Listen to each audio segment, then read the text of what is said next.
Now we have Mr. Mehmood Hassan.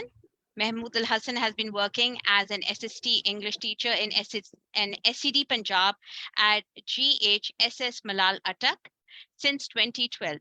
With a specialization in English language training, he has conducted numerous training programs for the Punjab Education Department over the past decade. He has also served as a curriculum reviewer and completed his GOC in ICT in 2020 under Open Program for Pakistan. Being an open alumnus, Mehmood Hassan has actively participated in various webinars, conferences, and language expos, along with working as an AE live series ambassador. Welcome, sir. Assalamu alaikum, everyone. And thank you very much. I would like to thank Regional English Language Office for this facilitation and providing such a great opportunity to work as ambassador and so on. Afterwards, I started my program as local community outreach program officer.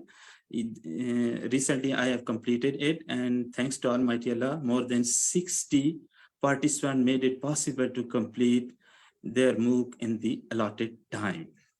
So it's a great success. The most important and salient feature of any of the MOOC is how you will use English language in respective corner or respective domain of life. My question to you is, what are some of the tools or teaching practices that you have learned as a MOOC facilitator? Please elaborate on the tools and practices that have proven effective for you.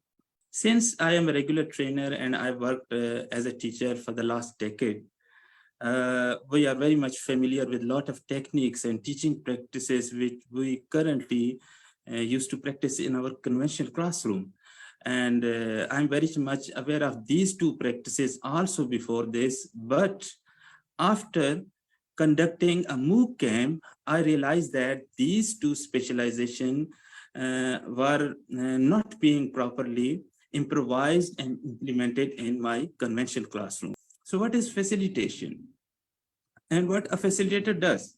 A facilitator generally promotes self-learning, which is the main theme and hub of every MOOC. And when he facilitates self-learning and promotes self-learning, he also promotes critical thinking skills, which actually leads us to self-actualization. When I conducted my MOOC camp, I came to realize that what is actually the facilitation is. My participants used to work on online, and after doing their quiz and solving their quiz on online, they had some problems or some questions. They came to me in in-person sessions, and then we discussed those topics, and we had a bit of improvement in our learning, both as a teacher, as a MOOC facilitator, and for the participant. The other thing which I have learned in a new way is blended learning. What is blended learning? It is a combination of conventional classroom with online learning. Now, how much time you have to give online learning and how much time you have to spend in in-person or physical session. That is very important thing. I can give you example of what is appropriate and what is inappropriate language.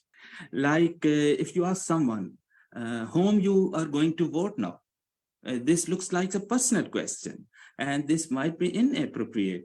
And if you are going to ask a question like, in your opinion, which party is going to lead in this election, that will be more appropriate. Better use of screen time is the basic manifesto of this MOOC also. You will definitely quit from TikToks, YouTube shorts and Facebooks and etc. And then you will utilize those seconds or minutes of your recreation time into an effective way. Also, the most important thing is the proper use of language in the society. That is the basic thing we are going to learn through MOOCs. Use of language in different domains. If you're a science teacher and you need to conversate and you need to understand the basic concepts in English language, you need to go through a course of STEM. And if you want to go in journalism, there is a course for journalism and so on. So that's all from my side. Thank you very much. Jazakallah. Thank you so much, Mr. Mehmood. It was very enlightening. All the 5 Next. open alumni who have joined today for panel discussion session. We would like to thank our presenters for their insightful contributions. As we reach the conclusion of our 3-day virtual conference,